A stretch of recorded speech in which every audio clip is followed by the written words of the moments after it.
So this is going to be an update for Destiny about patch 1.0.3, the one about Iron Banner and Voice. I'm sitting here while I'm downloading this 2.44 gig patch, and it looks like it's going to be the pre-patch for, or the patch for the pre-DLC. Much like how a lot of MMOs do it, where they put in a patch a couple weeks early to get you up to speed for the new expansion, which really is what the first DLC dropping on December 9th, I believe it is. I'll check back on that, but I'm just going to run through some patch notes for right now. This is November 17th, 2014. So they're going to... Yep. I'm reading the patch notes now. This is a first in a series of updates that will deliver new content in the lead up to the Dark Below. So the first thing on the menu is the voice.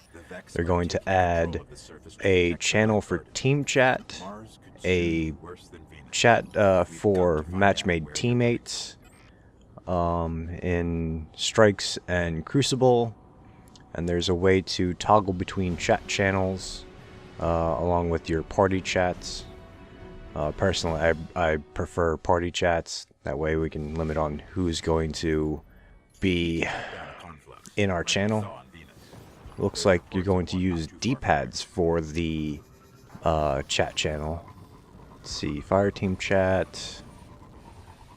Okay, so after doing a little reading up on this, it looks like you're going to use the center. It's going to use the whatever button you use to bring up Dinklebot, and then you push left or right on the D-pad to signify which chat you want to go into. You got a strike team chat and a fire team chat, so it looks like it's going to give a little bit more viability for social gaming, social voice. That's neat. That's really all I have to say about the voice feature that's going to be added, or that is being added right now. As far as classes, they're fixing issues, small issues with melee. Sometimes I guess there would be teleports through other players when two melees were being performed. Blink Strike wasn't working right, where it would cause crash damage instead of melee damage, whatever that means. And apparently there was a issue with Warlock bonds dismantling into plasteel plating, which is weird. I've never run into that, and I play a Warlock as my main, so that's interesting. Not a whole lot of changes to the classes. For the weapons, reduced camera shake when being hit with explosives. That's neither here nor there. I didn't really notice that much of a problem with it when I was playing. As far as weapon perks, Clown Cartridge is replacing other perks in the shotgun tree upgrade. I'm not entirely sure what Clown Cartridge does, but let me check it out. Okay, so Clown Cartridge has a chance to increase the magazine size of your next magazine after a reload. So every reload has a 25% chance of a 20% magazine bonus. That's pretty cool. Depends on what... this is for shotguns, so it depends on what it's going to replace. If it's going to replace something more useful, I don't know. I don't really use shotguns, so I can't really speak too much on this. Not even in Crucible. I use fusion rifles in Crucible. I just prefer it. Another perk for weapons is Headseeker. They're fixing an issue with bonus precision damage, where it would not get applied for this perk. That's okay. It's a nice fix. Still waiting on the exotic weapon bounty weapons to actually be buffed, because they're terrible right now. I'd rather go with a legendary and sometimes even a blue over a lot of the exotic weapon bounties. It just takes up a bounty slot. continuing on, for activities in the missions, Buried City, they're fixing an exploit that would clear all enemies from Clovis Bray on Mars. I don't know what that one was. I generally don't use exploits, but they're fixing that one. Maybe look it up and see what it was.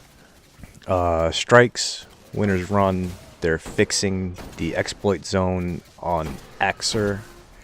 I guess they're fixing the place to hide underneath the bridge, or underneath the platform, where you can just hide in there, nothing can come in and melee you. 6 1/2 dozen the other. I never really used it because, well, do it right or don't do it at all.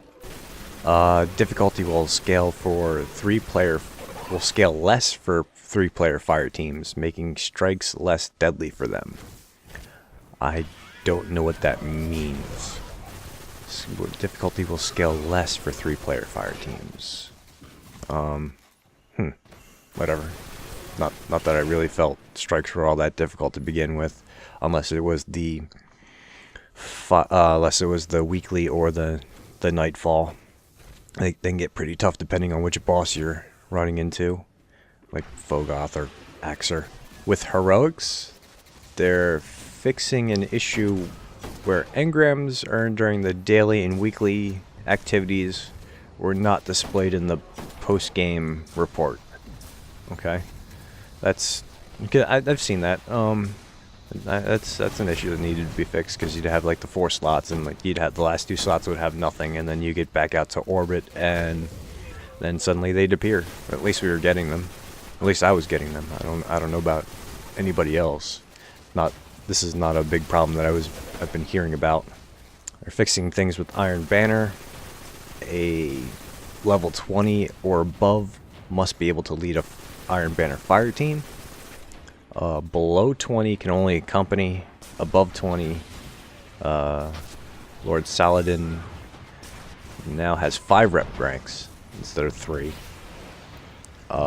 New features, tempered buff and reforging.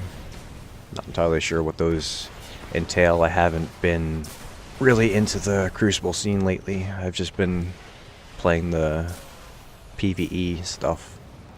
For cinematics, they're fixing issues with synchronization in various languages for subtitles. Okay, so should have been fixed really early on. Doesn't sound like it's all that hard of an issue to fix. Moving on to destinations. They're fixing an issue in which the Vex Cyclops and Hive Shrieker health bars would not update properly. Reduce the number of stealth sword vandals that spawn in the basement of the terrestrial complex on lower difficulties. I can see that, because stealth bitches are kind of annoying. Public events, this is a big one. Public events occur 10 to 15% more frequently in all public spaces. That's pretty good. I enjoyed that they're going to have more public events, because it's a pain waiting around for public events, even with the pub trackers, which still aren't really all that aren't incredibly accurate at timing out the public events, but they're close. So, this might also be a fix to remove those from existence, and instead of changing up their entire timetable to an RNG, which would be awful, they're just increasing the frequency, which is good. On to vendors. They're increasing the bounty slots from 5 to 10 in prep for Dark Below. More shaders to Ava Levante's stock in the tower, which is good, because she always had the same things every time I went to her. Made it pointless to ever go talk to her. And there were shaders that we'd get through the strikes and just loot. And by the time you get all the shaders from her, you have six more of them in your inventory. Shader preview functionality added to vendor and inventory screens, which is great, so you don't actually have to equip it. You can actually look at it before you put it on. decide how it looks. Although I still like playing dress up with the shaders. Emblems can now be previewed in the inventory screen that vendors have. Cool. Didn't really notice a problem with that. Marks and reputation icons and meters were adjusted to better differentiate the two. Cool. Fixed an issue with strange coins and motes of light would not route to the postmaster if your inventory is full. Good fix. Fixed an issue in which engrams were not displaying the possible contents in the Cryptarg vendor menu. Interesting. Fixed an issue in which players did not receive bounty or mission credit when assisting in the killing of a walker of Cyclops. I've run into that problem personally, where I'd have the bounty and I'd assist on a walker kill, but if I didn't get the killing blow, I wouldn't get credit for it. Finally, and that's been happening since, well, the bounties first started popping up to get. It took them that long to fix that. Thanks, Bungie. Fixed a lot of other things that we've been having problems with since the launch of the game. That'd be great. Armor stat upgrades. Upgrade potentials added to item compare. That is fantastic, because I don't know whether or not I'm going to get a better light bonus out of things or a better ending stat bonus. That should have been in there since a long time ago. Especially when you can upgrade gear. I want to see the final upgrade potential of an item, so I can actually compare it instead of wasting all the time. The ascendant materials, the collectible materials. It's a pain, and if it doesn't turn out to be better, or if it's a side grade or a downgrade, it makes it pointless, and I wasted a whole bunch of time. Finally, you fix that. A lot of PvP stuff. Just a quick go through. Revive scoring. Fixed an exploit for revive scoring, so you can't just farm revive scoring. They balanced the drop in, drop out of Crucible matchmaking. They're adjusting the join in progress settings for all playlists to minimize long periods of unbalanced teams. Good fix. Added new functionality to match pre-formed fire teams against each other. I want to see how that works. So if we can actually matchmake against... I wonder if it's going to be a random fire team, or just you can actually match against another fire team. This will slowly roll out to playlists over time, but start with the 3v3s. In 3v3s, fire teams of 2 or more players will match together more frequently. In 6v6, fire teams of 4 or more players will match together more frequently. Okay, so it's going to be a fire team against a random fire team, which is beneficial, so you don't get a pug group running into a pre-made. That's always a problem. Medals won't be beat now triggers correctly when a team wins a game after coming back from a 500-point losing deficit. Mark of the Unbroken no longer requires a minimum player count. Sum of all tiers no longer requires a minimum player count. Sum of all tiers should now trigger consistently. Maps, they're doing a lot of fixes to rebalance maps for game types, removing some exploit spots where you can get up there where you can't really get at the other player, like high sniper points. Yeah, it looks like it's just a bunch of fixes for Crucible to balance the maps. Now onto the HUD. They're improving readability of recharge states for grenades and melee. Improved motion tracker radar. Improved the look of revive waypoint and last man standing. I don't know what that means. Added skull modifier descriptions to the navigation mode screen. Cool. Fixed an issue in which names of down teammates did not always display on screen. That was an issue because we didn't know if people were down sometimes, and sometimes you don't get the prompt. So they'll be dead for 20 seconds before you hear Guardian down. It was getting kind of bad. Hopefully this will fix some things.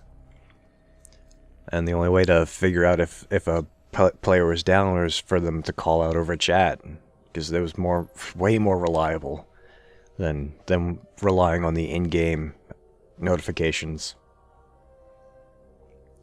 Some changes coming to the Orbit. Destiny version, the version number is added to the login screen. Okay. Added dialogue imagery for various events. Whatever. Fixed an issue in which new items available from the special orders vendor would not show up in the message count in the director. Okay. Fixed an issue in which a PlayStation Plus dialogue was mistakenly shown when selecting a specific PvP activity. Okay. Added countdown timers for weekly special events. Cool. That's helpful. That is very beneficial to actually having timers on events. Thank you. Finally, you understand, like, we need to know these numbers. Various issues with director animations. Didn't see a whole lot of problems with that in my play, so can't really speak on that. Fixed an issue in which player inventory screen would sometimes close during certain parts of the spaceflight sequence. Knew that. I'd experienced that the entire time, because like I'd go out into orbit, want to go to a destination, find out what the destination is, and then want to change my loadout. And it just, every time I brought up the inventory screen, it just closed back out and closed back out. And by the time I could actually open it, I wouldn't be there until on the surface, and then it would glitch, and I'd have 0 ammo for whatever I was switching to. Finally fixed that. Thanks. Added the post-game Carnage report for the previous games during matchmaking search. Okay, that's cool. So you can actually like look at your progress from the previous game when you're matchmaking. Great. Onto menus. Fixed an issue in which cursor speed in 4.3 and PAL was not consistent. Always a good idea to make sure your cursor speed is consistent. Jumpy cursors are the devil, or work of the devil. Roster, network connection quality indicators now added to the roster. New icons added to the scoreboard and roster to indicate voice problems due to connection issues, NAT issues.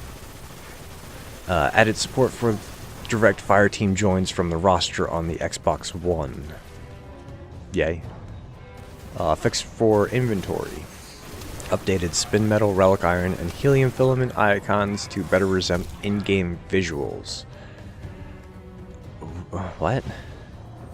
Was that really a problem? I don't know. Fixed and updated several inventory icons. Fixed and updated several talent tree icons. Not huge. I'm not entirely sure. I read everything anyways, so whatever. Audio. Improved audio cues for sticking others and being stuck with certain grenades. Good. Fixed an audio cues. Just a lot of audio cues fixing. Apparently there was a language differentiation for French, Spanish, and Portuguese where it would reference the wrong gender. If you don't actually know French, Spanish, or Portuguese, they have different ways to differentiate. Words have gender. Onto the technical part. They added the ability for Bungie DOC to send in-game alerts and messages. Finally, fixed stability issues across all platforms. Finally, fixed an issue that would cause rare crash during spaceflight into activities. Finally, improved patch installation process. Okay. Implemented PS3 specific performance optimizations. Finally. Fixed some issues causing beetle and lionfish kicks to orbit. Finally. And finally addressing a lot of the technical issues.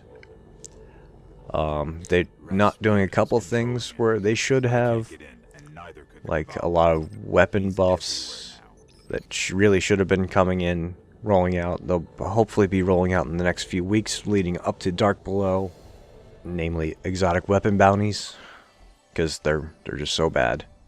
But all in all, decent update. Fixed a lot of issues. Still waiting on some questionable quote unquote fixes, and that's about it. I'll try to keep people updated on future patches on the day they patch. But until then, this is Lynch signing out. See you in orbit.